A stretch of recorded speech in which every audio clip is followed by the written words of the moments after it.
ఆ ముగ్గురిని భూమి నెరవేసి మింగినప్పుడు వారి జీవితాలని ఆ సభ్య సమాజంలో ఉన్న వ్యక్తులందరూ చూశారు.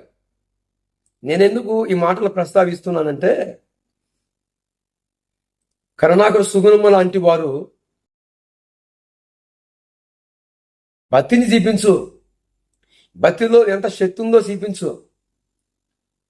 నువ్వు నిజాయితీ కలిగిన ఆడ మనసు అయితే, నువ్వు ఆడజాతికి సంబంధించిన దానివైతే, అంటే కరుణాకర్ సుగుణమ్మని నీవు మంత్రములో శ్లోకాలు వాటి భావనలు నీకు అసలు తెలియదు. కానీ దైవజనుడు భవిష్య మహాపురాణములో ఉన్న మాటలని తెలియజేస్తే నువ్వు ఏం మాట్లాడుతున్నావు? అసలు ఉందా? కరుణాకర్ సుగుణమ్మ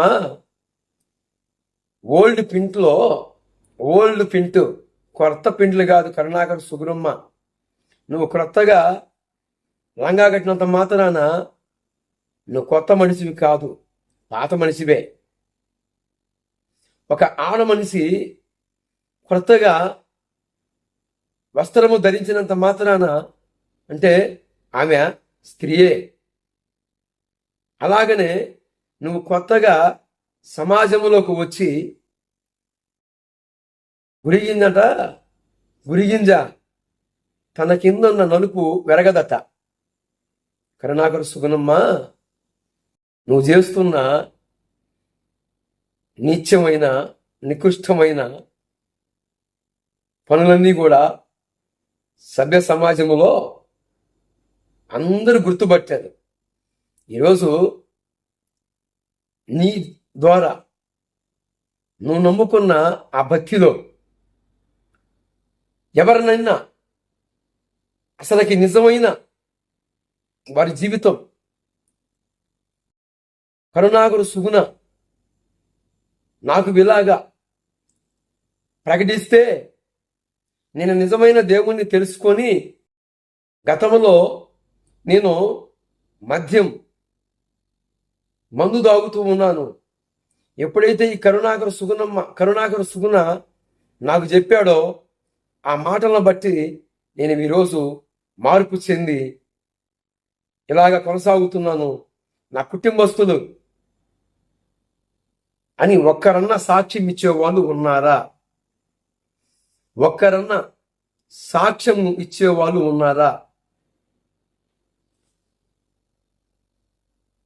దైవజనుడు, అభిషక్తుడు, తండ్రి సన్నిధి మిదిష్టి వ్యవస్థాపికులు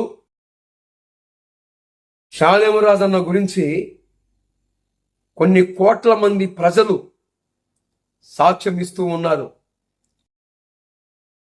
సృష్టికర్తని మేము ఎరగము, గత కాలాలలో మేము ఎలాగా మా జీవితం ఎలాగ ఉంది అంటే, ఎంత భయంకరమైన పరిస్థితుల్లో మేము ఉన్నాము అంటే,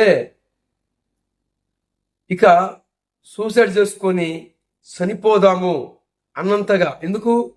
కొందరు అప్పులు చేశారు. ఎందుకు? మొక్కులు మొక్కి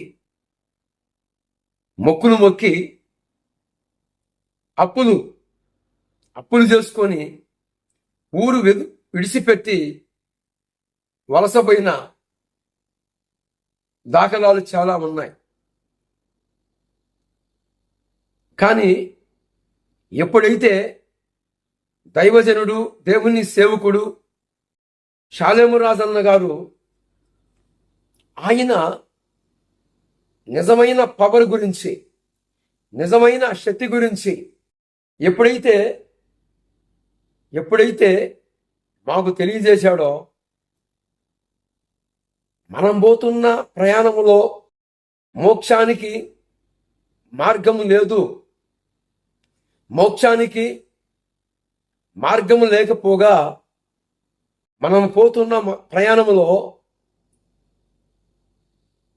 నరకానికి వెళ్ళే పరిస్థితి ఉంటుంది. ఎందుకంటే